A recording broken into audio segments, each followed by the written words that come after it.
한 절씩 교독하겠습니다. 또 가라사대 하나님의 나라는 사람의 씨를 땅에 뿌린과 같으니 저가 밤낮 자고 깨고 하는 중에 씨가 나서 자라되 그 어떻게 된 것을 알지 못하느니라.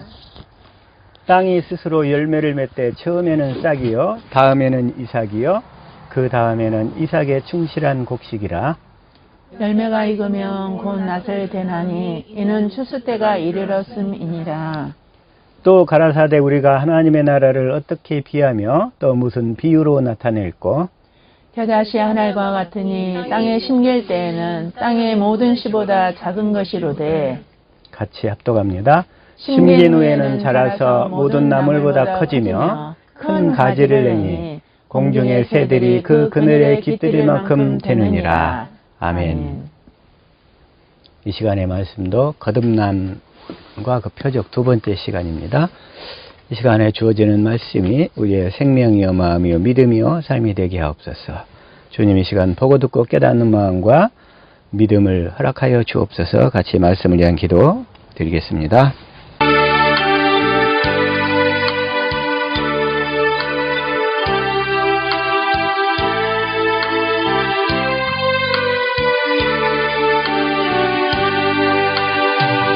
아멘.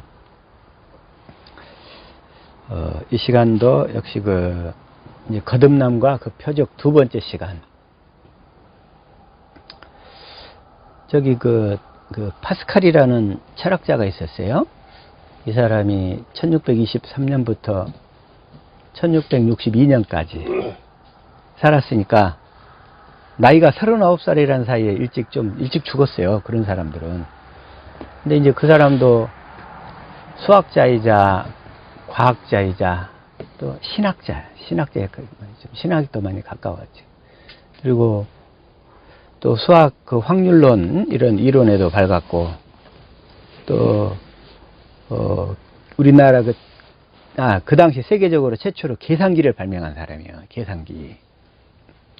근데 그 사람이 젊었을 때 이제 수학과 과학과 철학, 신학 여기까지 다 해봤겠던 사람인데 이제 그 사람은 대신에 또 하나님을 믿었어. 수도원에 들어가서 또 주님을 만나기 위해서 무지하게 애썼던 사람이에요. 이 사람이 주님으로 살기 위해서. 그래서 근데 그 사람이 한 말 중에 그래도 하나 제일 오늘날 우리에게 필요한 말이 하나 있어요. 뭐냐면 이 모르는 것을 두려워하지 말고 잘못 알고 있는 것을 두려워하라 그랬어. 잘못 알고 있는 걸 두려워하라.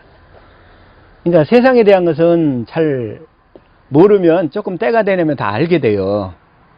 그런데 잘못 알고 있는 것을 바꾸기는 참 어려운 거예요, 이게. 왜 자기 자신도 알고 있다고 생각하니까. 그 부분이 특히 신앙의 영역에서 적용되면 맞으면 복음을 제대로 알고 있지 모르면서 자기가 복음을 알고 이미 구원을 받아서 거듭났다고 생각하는 사람들이 가장 큰 문제라는 거예요, 이게. 다시 말하면, 다시 한번 확인해 봅시다. 우리 따라서 해봅시다. 모르는 것을 두려워하기보다 잘못 알고 있는 것을 두려워합시다. 모르는 것을 두려워하기보다 잘못 아는 것을 두려워합시다. 잘못 알고 있는 것을 두려워합시다.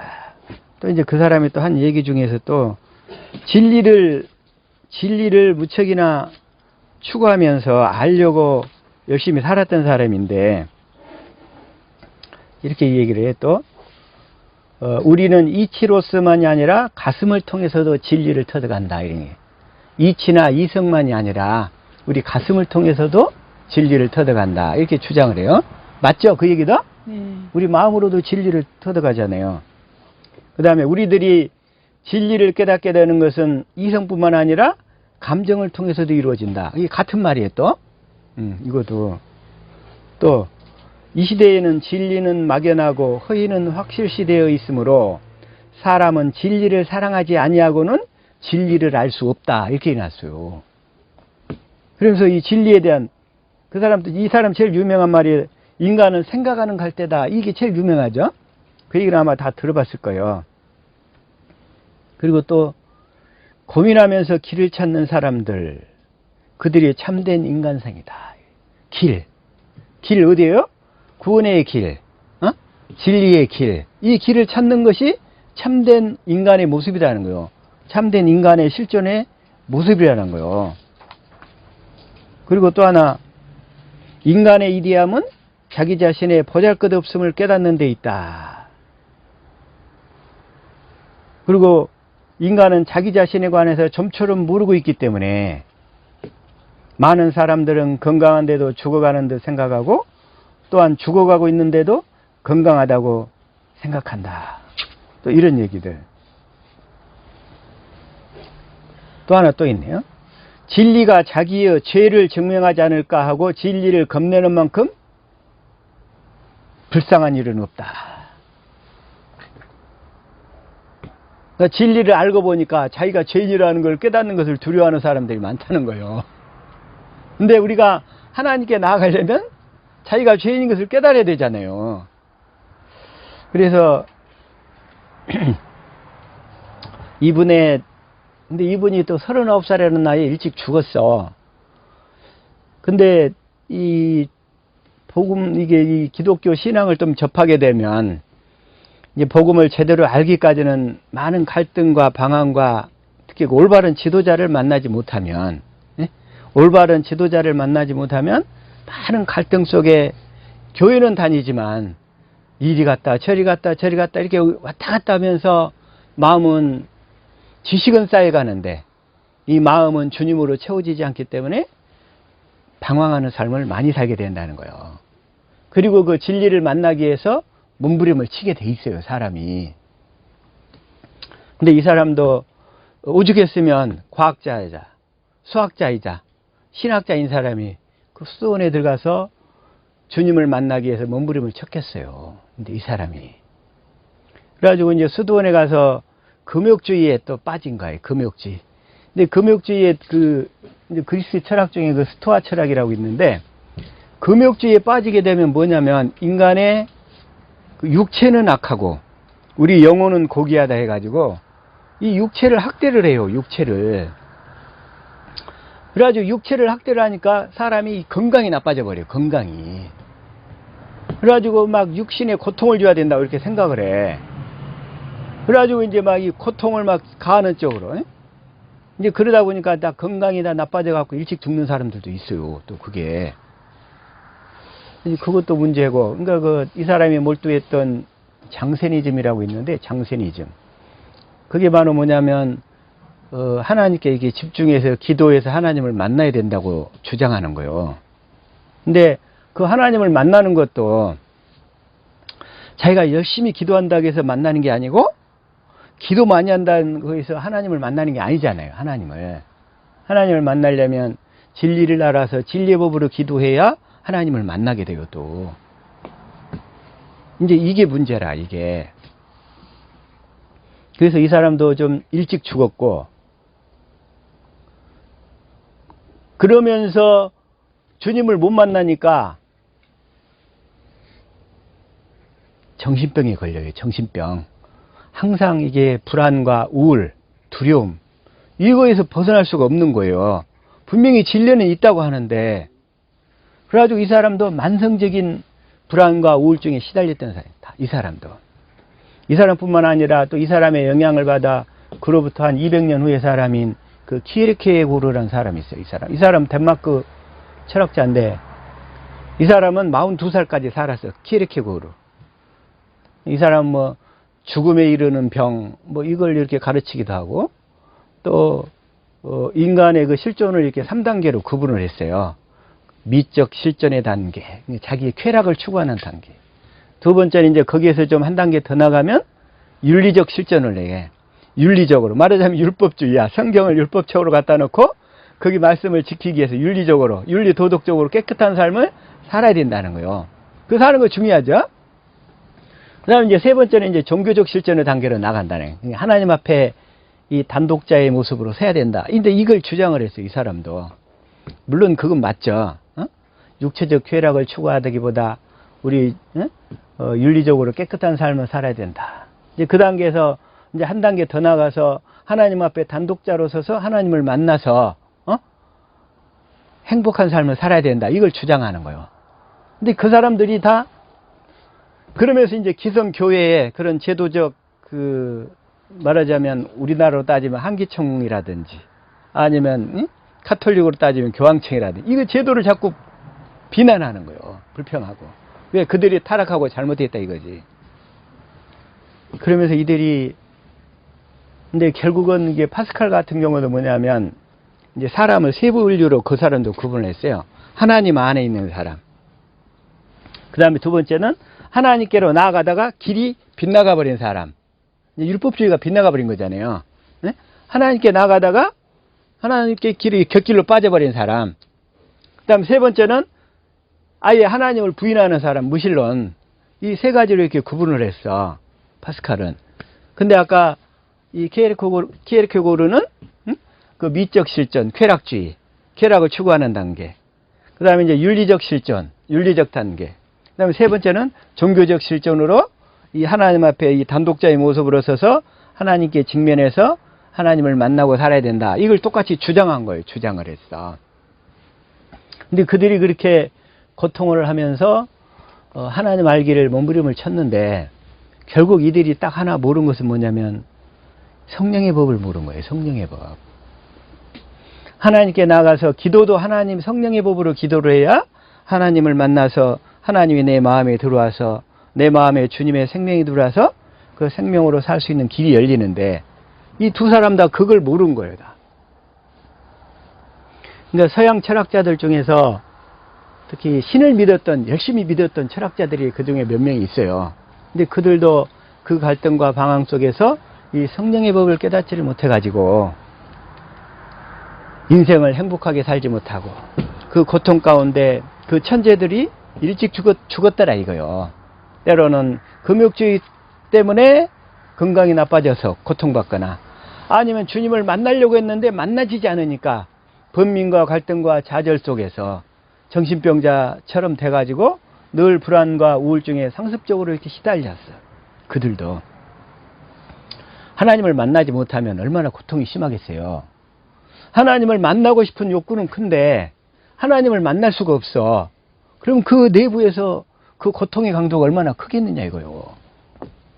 이걸 보겠더라고요. 이분들의 삶 속에서.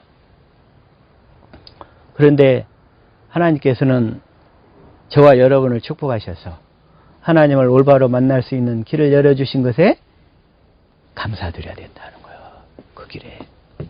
우리는 이 땅에서부터 행복하게 살 수 있잖아요. 행복하게. 에덴 동산에서 살 수 있잖아요. 에덴이란 말은 행복이란 뜻이요.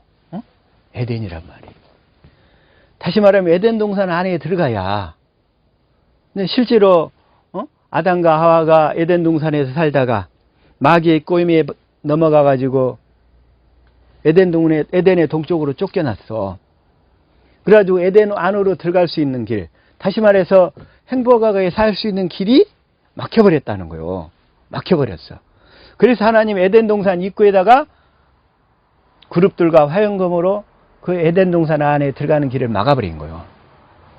그리고 하나님께서 아담과 하와에게 뭘 약속하셨냐면 내가 여인의 후손으로 그리스도를 보내겠다. 그리스도를 보내겠다 약속하셨잖아요. 그래서 다시 말해서 그리스도를 통해서만, 그래서 그리스도께서 내가 길이요 그러는 거예요. 어디로? 에덴 동산으로 들어가는 길이요 이러시는 거예요. 에덴 동산 안에 생명나무 있잖아요. 생명나무가 있고 선악과 나무가 있는데 그 에덴 동산 안으로 들어가서 생명과를 먹을 수 있는 길이요 이러는 거예요. 그러니까 예수 그리스도를 통해서 들어가게 되면 그룹들과 화영검이 없어지는 거예요. 예? 에덴 동산 안에 동쪽에 딱 둘러 진쳐져 있었던 그룹들과 화영검이 딱 가로막고 있어. 그런데 그리스도를 통하지 않고 그 에덴 동산으로 다시 들어가겠다 하면 그룹과 화영검이 맞아서 사람이 못 들어간단 말이에요. 죽어요. 죽어. 그래서 그 수많은 사람들이 그렇게 갈등하고 방황 속에서 헤매었던 것은 하나님께서 그들의 그 길을 열어주지 않으셨기 때문에. 참 그러는 거예요. 그러니까 그 당시의 사람들 그렇게 그토록 하나님을 만나서 하나님으로 살고 싶어 했는데 그들이 거기를 못 들어갔어.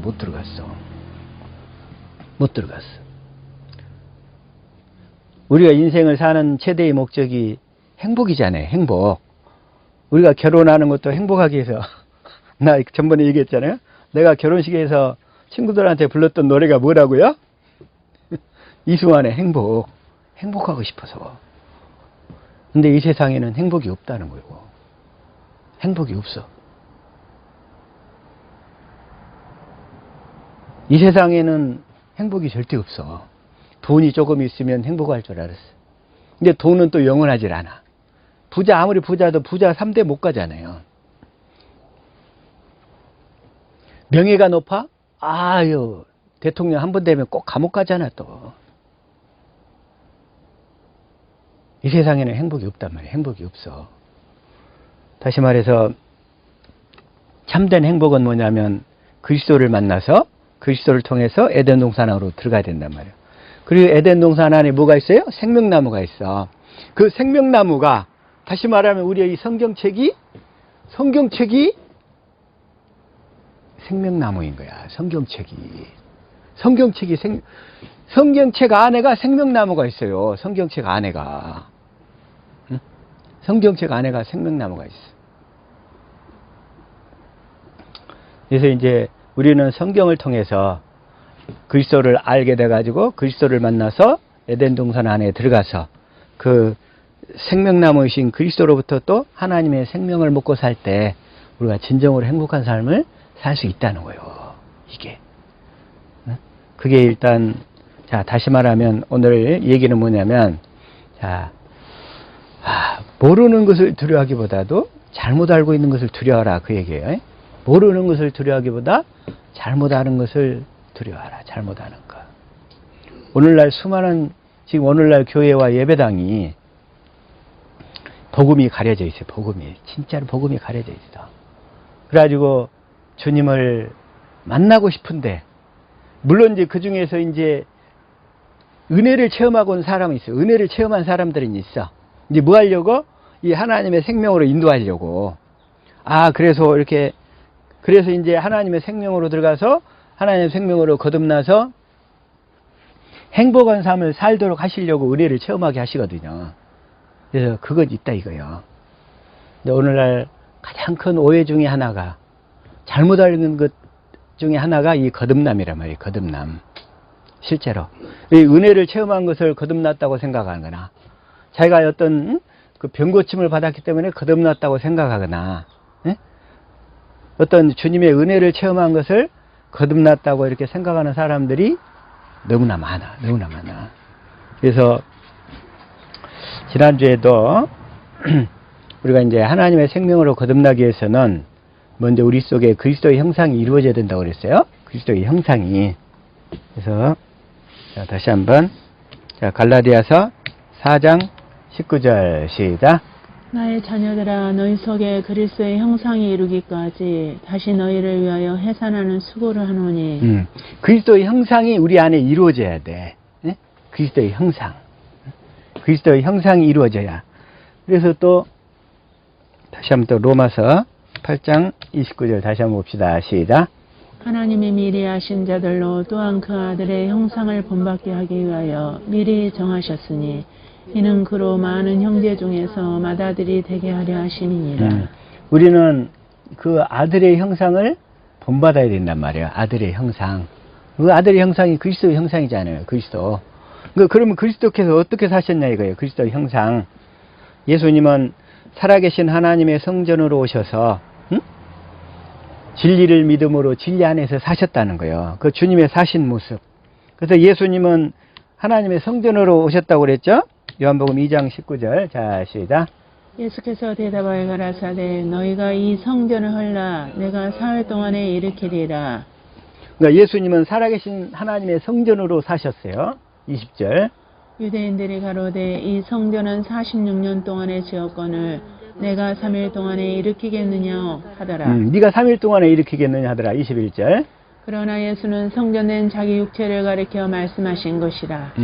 이제 우리가 예수님이 왜 성전이었느냐? 예수님 안에 하나님 아버지가 계셨잖아요. 마찬가지로 우리도 예수님처럼 성전된 삶을 살아야 돼.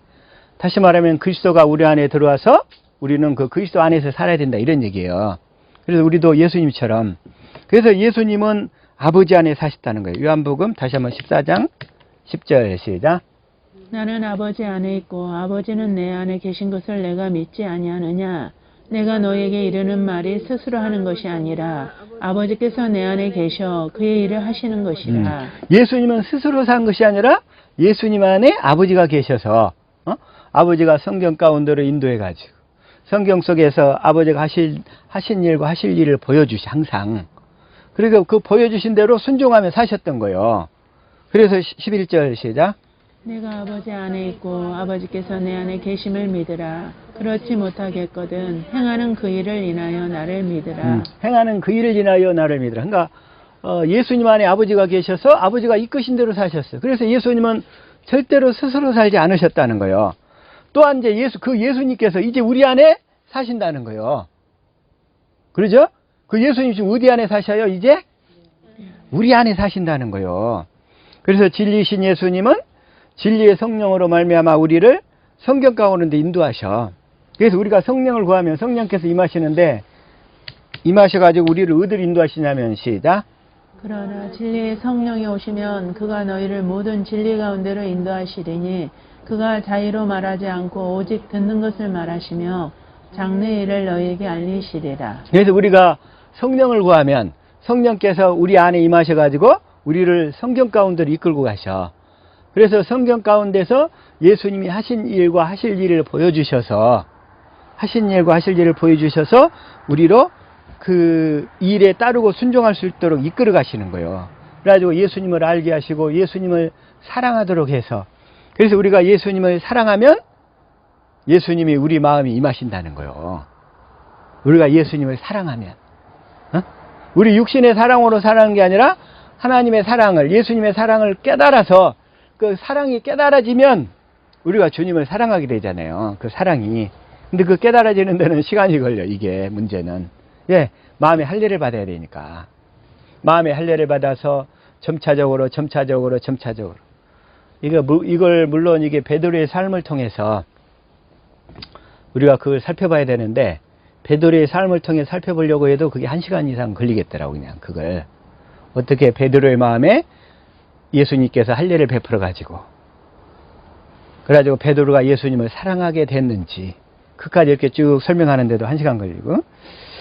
그래서 오늘은 또 부분적으로만 또 다시 설명드릴 수밖에 없는데, 자, 진리의 성령이 오셔서 우리 마음에 할례를 베풀어 주시면, 그래서 이제 두 번째 언약의 핵심이 뭐라고 그랬죠? 다시 한번. 자, 신명기 30장 6절 시작. 내 하나님 여호와께서 내 마음과 내 자손의 마음에 할례를 베푸사 너로 마음을 다하며 성품을 다하여 내 하나님 여호와를 사랑하게 하사 너로 생명을 얻게 하실 것이며. 다시 말해, 우리가 진리의 성령을 구하면 성령께서 오셔가지고 예수님이 하신 일과 하실 일을 보여주심으로 우리가 예수님을 알게 해서 우리 마음에 할례를 베푸시는 거예요. 그래가지고 결국은 마음을 다하고 성품을 다하여 하나님을, 그 주님을 사랑하도록 만드시는 거예요. 그래서 사랑하게 되면 우리가 그 하나님 여호와를 사랑하게 하사, 여호와 하나님이 누구냐면 여기서 예수님이에요. 예수님을 사랑하게 해서, 사랑하게 되면 우리가 생명을 얻게 된다는 거예요. 사랑하게 되면. 그래서 우리가 주님을 사랑하게 되면 주님이 우리 마음에 이제 나타나시는 거예요. 그때 사랑하게 됐을 때, 아이 주님 왜 안 보여주세요? 그러면 사랑도 안 하면서 너는 나를 보려고 하느냐? 사랑도 안 하면서. 그래서 자, 다시 한번 또 이게 있죠. 고린도전서 16장 22절 시작. 만일 누구든지 주를 사랑하지 아니하거든 저주를 받을지어다. 주께서 임하시느니라. 그래서 우리가 주를 마음을 다해서 사랑해야 돼. 마음을 다하고 성품을 다해서 주님을 사랑하면 주님께서 임하신다는 거예요. 어디에? 우리 마음 가운데로. 이때 이 임하시느니라가 마라나타라고 그랬죠? 네? 마라나타. 아멘 주 예수여 오시옵소서. 임하시옵소서. 주님을 사랑해야 주님이 내 마음에 임하신다는 거예요.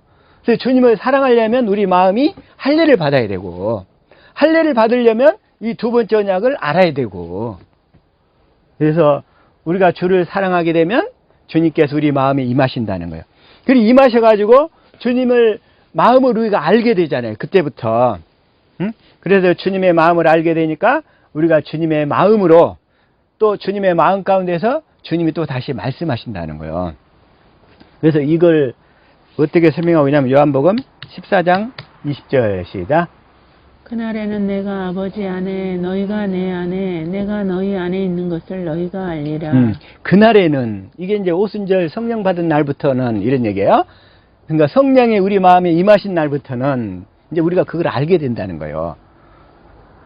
그래서 내가 아버지 안에 너희가 내 안에 내가 너희 안에 있는 것을 너희가 알리라. 그래서 그때부터 주님이 우리 마음에 임하심으로써 내 마음에 임하신 주님을 우리가 알 수 있게 된다는 거예요. 알 수 있게 돼. 그래가지고 이렇게 알게 되어야 21절 시작. 나의 계명을 가지고 지키는 자라야 나를 사랑하는 자니 나를 사랑하는 자는 내 아버지께 사랑을 받을 것이요 나도 그를 사랑하여 그에게 나를 나타내리라. 여기서 나의 계명을 가지고 지키는 자라야. 이 계명이 뭐냐면 진리라고 그랬어요. 진리. 계명이 이제 뭐냐면 계명을 가지고 그러니까 계명을 지키는 자라야. 이걸 다른 말로 얘기하면 진리의 법으로 살아야 이런 얘기예요. 계명이 진리라고 그랬죠? 자, 요한이서 1장 4절 시작. 너의 자녀 중에 우리가 아버지께 받은 계명대로 진리에 행하는 자를 내가 보니 심히 기쁘도다. 아버지께 받은 계명대로. 계명이 뭐냐면 진리란 말이에요. 진리. 다시 말하면 진리의 법으로 살아야 돼. 진리를 믿음으로 저 진리의 성령을 구해서 성경 가운데서 예수님에 대한 모든 것을 알고 듣고 깨달아 사랑하게 됨으로써 주님이 그러면 우리 안에 마음에서 나타나셔서 말씀하시고 인도하신다는 거예요. 그래서 진리 다시 한번 요한복음 14장 21절 그러니까 나의 계명을 가지고 지키는 자라야 나를 사랑하는 자니. 진리의 법으로 살아야 진리의 법으로 살아야 우리가 주님을 사랑할 수 있게 돼요. 또 첫 번째. 그리고서 주님을 사랑하는 자는 또 아버지께 사랑을 받는데 우리가 또 주님을 사랑하게 되면 아버지가 우리를 사랑하신대. 그리고 또 주님도 우리를 사랑하여 그에게 나를 나타내리라고 그래요. 다시 말하면 진리의 법으로 살아야 우리가 주님을 사랑할 수 있게 되고 주님을 사랑해야 주님이 내 마음에 임하시고 마라나타. 주님을 사랑하면 주님이 또 내 안에서 말씀하심으로 나타나신다는 거예요. 나도 그를 나에게 나타내리라. 자, 계명은 두 가지 모습이 있다고 그랬는데 진리의 법으로 살면 진리가 아까 계명이라고 그랬어요. 진리의 법으로 살면 우리가 주님을 사랑하게 되고 주님을 사랑하게 되면 주님이 내 마음에 임하셔. 내 마음에 임하신 것을 뭐라고 하냐면 이게 그 주님의 마음이 또 주님이라고 그랬죠. 그 주님의 마음이 또 예수 이름이란 말이에요. 예수 이름. 그 예수 이름 자체가 또 계명이에요. 계명. 그래서 자 다시 한번 요한일서 3장 23절 다시 한번 시작. 그의 계명은 이것이니 곧 그 아들 예수 그리스도의 이름을 믿고 그가 우리에게 주신 계명대로 서로 사랑할 것이니라. 자, 그의 계명이 뭐냐면 그 아들 예수 그리스도의 이름이란 말이에요. 이름. 그 이름이 어디냐면 입에 있는 게 아니라 마음에 있단 말이에요. 마음에. 주님을 사랑하니까 주님이 내 마음에 나타나셨어. 그 나타나신 그 주님의 마음이 주님이란 말이에요. 그것을 주님의 마음이라고 하고 그리스도의 마음이라고 하고 또 예수 이름이라고 한단 말이에요. 그 마음을. 그 마음이 또 계명이라는. 그 계명이 두 가지죠. 그러니까 계명이 아까 진리가 계명이고 여기서 예수 이름이 계명이란 말이에요. 그 계명이 두 가지 모습이고 그래서 주님을 사랑하면 요한복음 다시 한번 14장 21절 나의 계명을 가지고 지키는 자라야. 나의 계명을 진리를 믿음으로 진리의 법으로 살면 우리가 주님을 사랑하게 되고 주님을 사랑하면 주님의 내 마음에 나타나신다는 거예요. 내 마음에 임하신 예수 이름 이게 바로 또 계명이란 말이에요. 그래서 그 진리의 법으로 살 때 우리가 또 주님이 내 안에서 나타나시는 것을 보며 살 수 있게 된다. 이제 이런 말씀인 거예요. 그래서 그리스도의 형상은 살아계신 하나님의 성전으로 오신 주님이 사신 삶의 모습.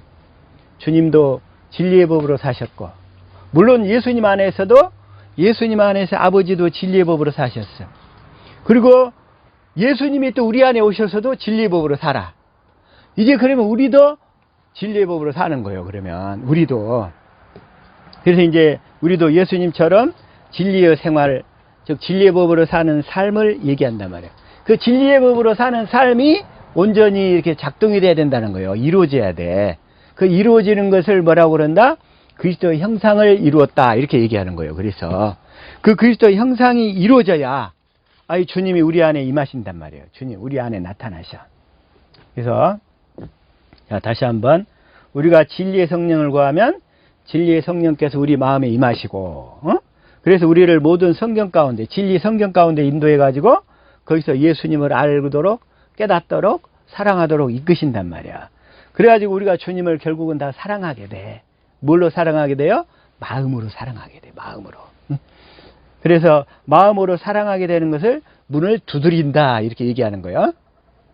우리가 마음으로 주님을 사랑하게 되는 것을 문을 두드린다 이렇게 얘기해야 돼. 그러면 주님께서 우리 마음으로 나타나셔가지고 거기에서 주님의 마음을 주신다는 거죠. 그리고 그 마음 가운데서 또 일할 수 있도록 샛별처럼 또 말씀이 떠올라. 그래서 우리가 그 말씀을 듣고 순종하면서 사는 거예요. 그래야만 주님을 우리가 따를 수 있다는 거예요. 그래서 그렇게 사는 것을 그리스도의 형상이 이루어졌다 이렇게 얘기하는 거예요. 그리스도의 형상이 이루어졌다. 그리스도의 형상. 자, 다시 한번 한 가지 또 예수님께서는 완전한 사람이지만 디모데전서 2장 5절 시작. 하나님은 한 분이시요 또 하나님과 사람 사이에 중보도 한 분이시니 그 사람이신 그리스도 예수라. 자, 예수님께서는 하나님이셔. 그런데 사람의 모습으로 오셨어. 사람으로 똑같이 사람으로 모습으로 오셨다는 거예요. 그래서 왜 그러냐면 예수님께서 이 완전한 사람으로서 완전한 삶을 사신 거라는 거예요. 그 하나님의 신성을 포기하시고 그게 뭐냐면 자, 빌립보서 2장 5절 시작. 너희 안에 이 마음을 품으라. 곧 그리스도 예수의 마음이니. 그리스도 예수의 마음이니 6절. 그는 근본 하나님의 본체시나 하나님과 동등됨을 취할 것으로 여기지 아니하시고 7절. 오히려 자기를 비워 종의 형체를 가져 사람들과 같이 되었고 8절. 사람의 모양으로 나타나셨음에 자기를 낮추시고 죽기까지 복종하셨으니 그 십자가의 죽으심이라. 사람의 모양으로 나타나셨어. 그러니까 예수님께서는 하나님이셨는데 인간으로 오셔가지고 이 땅에서 삶을 사실 때 하나님으로서의 삶을 사신 게 아니라 인간으로서의 삶을 사셨다는 거예요. 뭐 하려고? 우리 보고 예수님처럼 살도록 하시려고. 만약에 예수님이 인성을 포기하고 하나님으로서만 삶을 사셨다면 우리는 소망이 없다는 거예요. 당신은 하나님이었잖아요 하고 이렇게 우리가 어떻게 인간으로서 당신처럼 살 수 있냐고 다 이렇게 예수님께 대들 거란 말이에요. 전부가 다. 그래서 예수님은 그 신성을 포기하시고 인성으로서 인간으로서 동일하게 우리 사람이 겪어야 될 모든 고통을 다 통과하신 거예요. 뭘 어떻게 사시면서? 진리의 법으로 사시면서 어디까지? 십자가에 죽기까지. 예수님은 인간으로서 그 길을 가셨다는 거예요. 뭐 하려고? 우리 보고 그러한 삶을 진리의 법으로 살면서 따라오라고.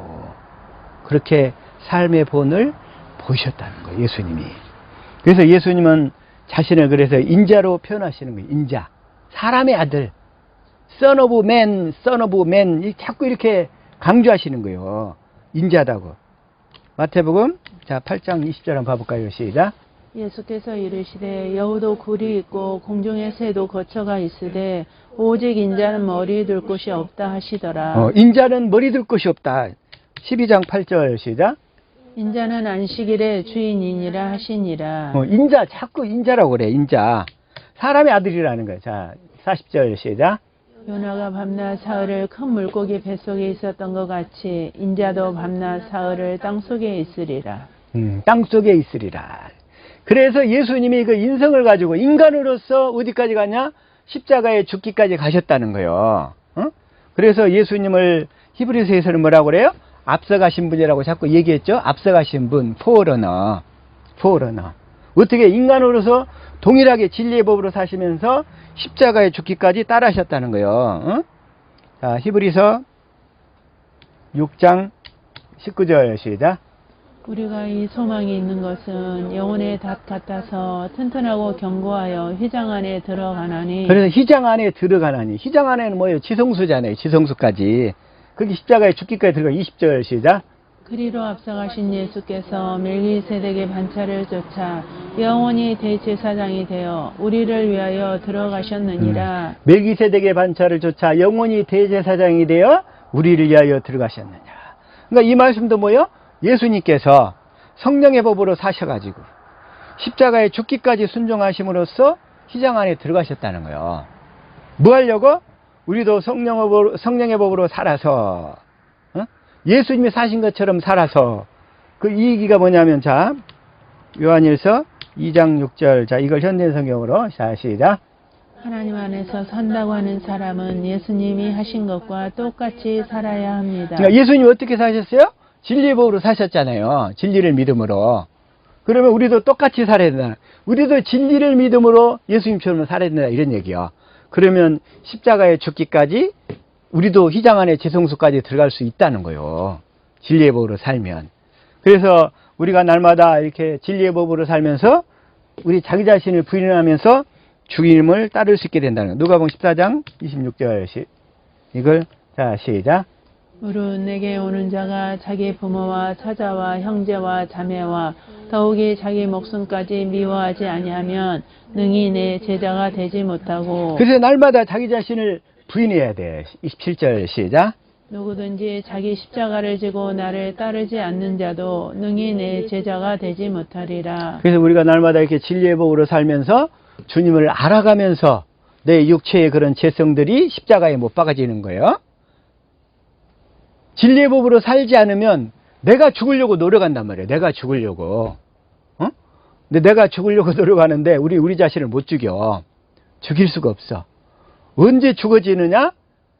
진리의 법으로 살아서 주님의 마음과 주님의 사랑이 깨달아져 갈 때 죽어져 가는 거예요. 주님의 영광을 봐갈 때.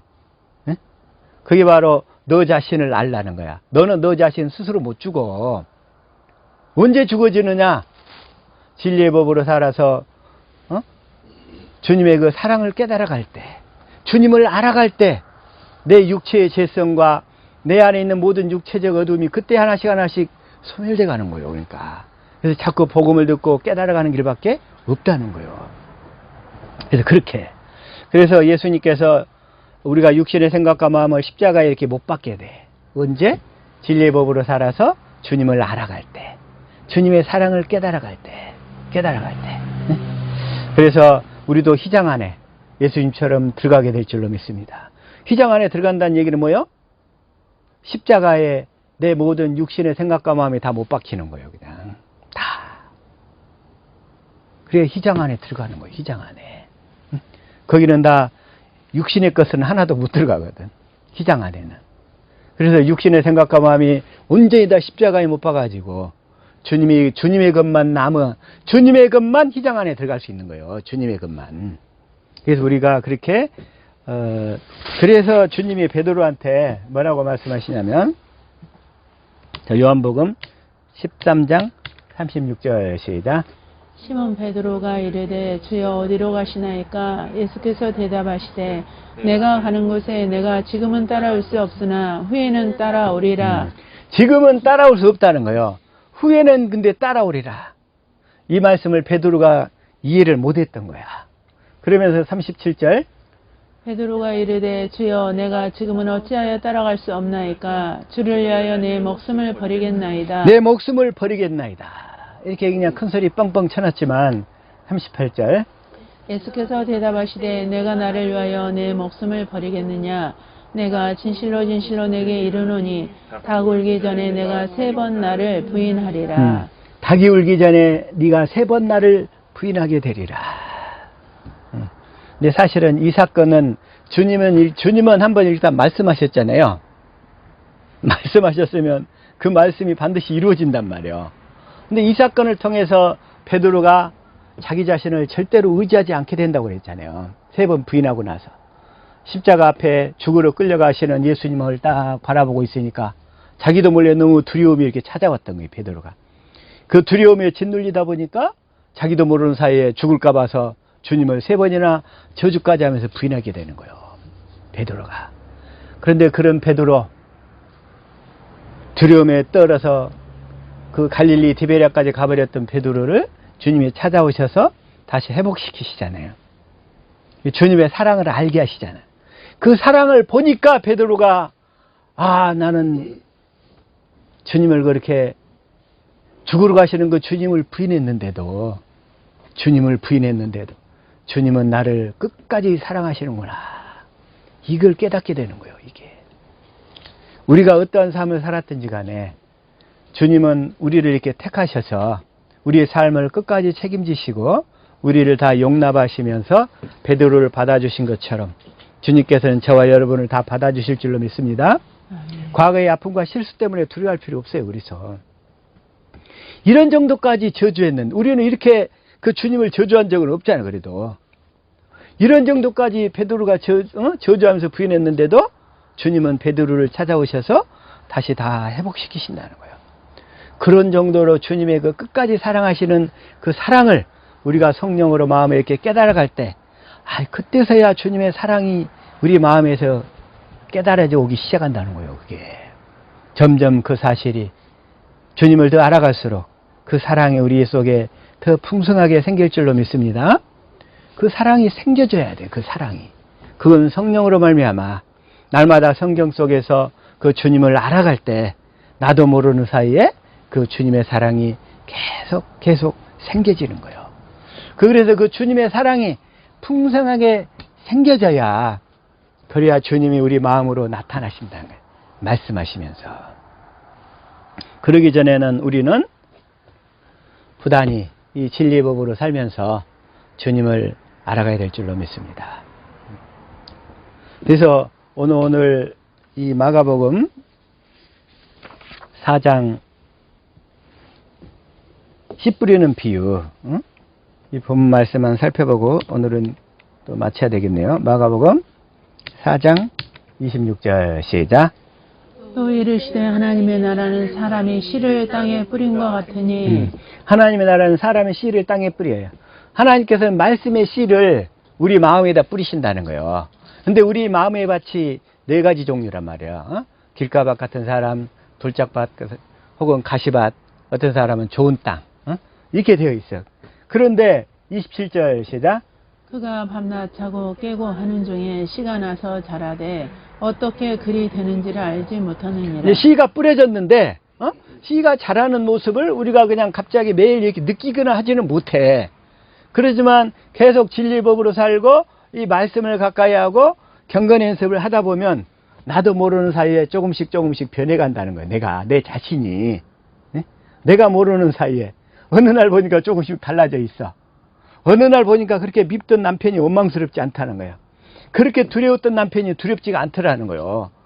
그렇게 그냥 원망이 많았던 그 남편에 대한, 아니면 그 자식에 대한 못마땅했던 그 친구에 대한 그 불평과 원망이 나도 모르는 사이에 없어져 가는 거예요, 그게. 어떻게 그리 되는지를 알지 못하느니라. 어떻게 그리 되는지를. 27절 시작. 땅이 스스로 열매를 맺되 처음에는 싹이요 다음에는 이삭이요 그 다음에는 이삭의 충실한 곡식이라. 어쨌든 땅이 스스로 열매, 처음에는 싹이 나. 근데 싹이 나면 이 내 안에 있는 그 마귀도 가만히 있질 않아. 이 싹을 쪼아 먹으려고 자꾸 환경을 통해서 자꾸 나를 넘어뜨리려고 그래.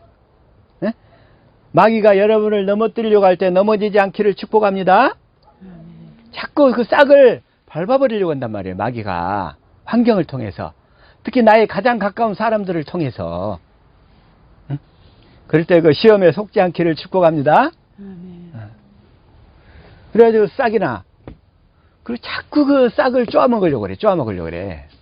마귀가 악한 영들을 통해서. 또 우리의 가장 가까운 근처의 사람들을 통해서. 싹이요, 그 다음에는 이삭이요, 그 다음에는 이삭의 충실한 곡식이 되니라. 이런 단계로 자라나야 돼. 자라나야 돼. 그래서 처음에 싹이 날 때까지만 해도 성경을 통해서 진리의 법으로 살면서 주님의 마음을 보려고 해도 그 주님의 마음을 보려고 해도 잘 안 느껴진단 말이야. 잘 안 보이고. 그러나 이렇게 꾸준히 해나가다 보면 반복하고 인내로 말미암아 결실을 하게 되는 거예요. 그래서 인내로 말미암아. 이걸 또 누가복음 8장 15절에서 배자. 좋은 땅에 있다는 것은 착하고 좋은 마음으로 말씀을 듣고 지키어 인내로 결실하는 자니라. 인내로 결실하게 되니라. 인내로. 그래서 우리는 이 인내로 이렇게 결실을 해야 되는데,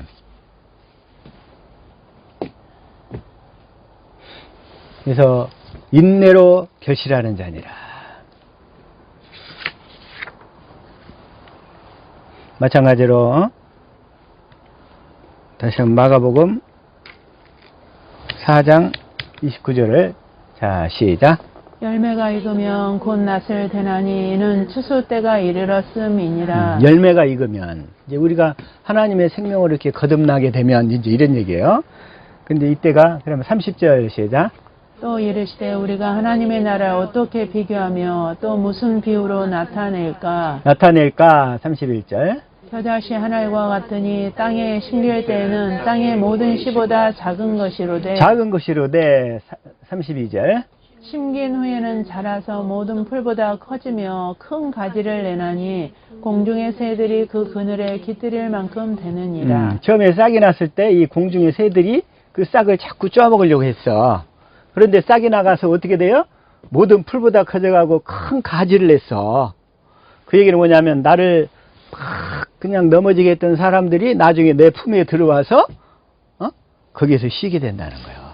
다시 말하면 원수를 품을 수 있을 정도로 우리의 믿음과 사랑이 자라나게 되면 우리가 하나님의 생명으로 거듭나게 된다는 거예요. 그때 정도. 그래서 그게 이제 열매가 된 거예요. 열매. 우리는 반드시 열매가 되어서 하나님이 추수하시는 추수의 열매, 하나님이 기뻐하시는 그 추수의 열매가 되어야 될 줄로 믿습니다.